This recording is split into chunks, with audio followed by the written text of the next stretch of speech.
Welcome back. It is nearly summertime, a time to enjoy the outdoors and summer activities.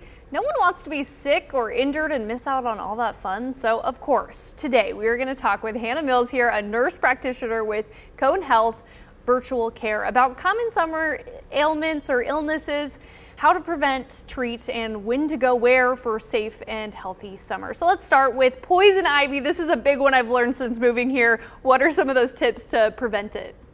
Oh yeah, well, number one is to avoid it. Learn what they look like and try to avoid it. But sometimes we can't. Sometimes we're in the yard, sometimes we're hiking and we get exposed to it.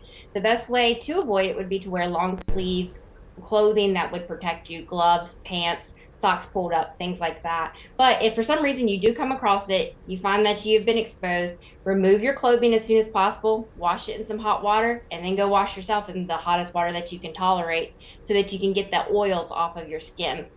If you need itch relief, let's say that it did get on your skin and you did get a little bit of the rash and blistering, you can apply the over-the-counter Benadryl creams, hydrocortisone creams, calamine lotion to see if that will help to make sure that it will kind of be more contained.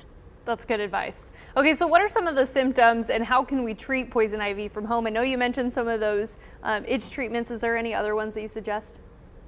So as long as you can contain the rash, those are the most prominent ones that we would use. Sometimes they need to have a little bit stronger steroid creams or oral prednisone, and that's when you would come to see us, especially if you are really bad about scratching and picking, you can get an infection, and sometimes you need to have an antibiotic at that time. We do a lot of virtual care when it comes to poison ivy, so you can do an e-visit or you can hop on and get a video and we can treat you very well with that. Yeah, I'm one of those people, I can't stop itching things, so I would be there. At what point, you mentioned seeing a doctor. When should they really call and be concerned?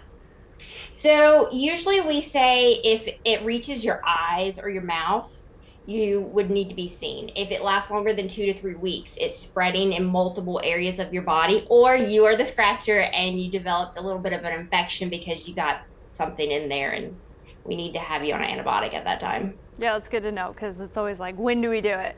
Okay, so now we're moving on to bee stings. If you or your child is stung by a bee, wasp, yellow jacket, whatever it may be, what should you do? Yeah, so it used to be that you would try to remove the stinger, but now we say don't remove the stinger because if you remove it, you could squeeze out more of the venom and that would cause a higher reaction in the skin. So we scrape it off. Like if you're going to apply butter to bread, you just kind of scrape the area off and then you can use cold compresses every 10 to 20 minutes as needed.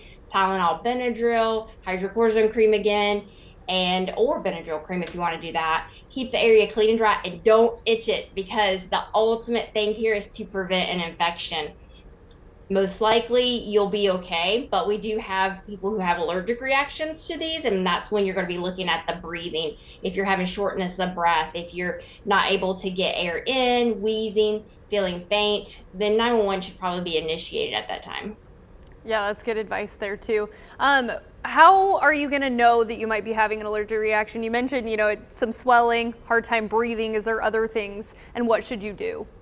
Right. So when you have the allergic reaction, you usually look at the first sign is going to be breathing. Somebody's throat's going to swell up if they have that anaphylaxis. They usually will have an EpiPen with them. Initiate the EpiPen, don't delay that, then get 911 on board.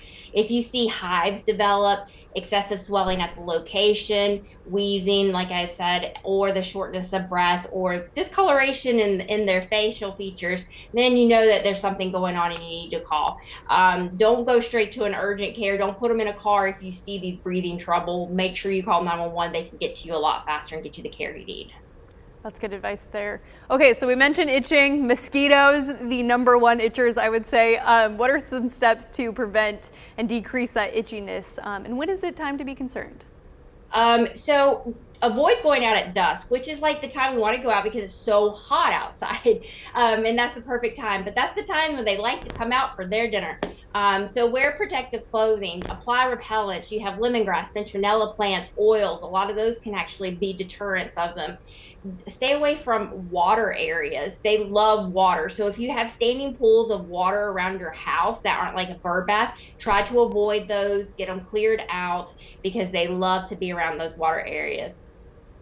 Yeah, I think that's really good advice there too. Okay, so now we're moving on to sunburns. We just had some really nice weather recently. What can we do to help with that? Number one is prevention. Wear your hat, wear your sunglasses, wear your sunscreen. It's about an ounce to cover yourself, your full body with sunscreen. So always make sure you're using enough. Avoid going outside during the high prime, high index UV ray time frames, 10 a.m. to 3 p.m.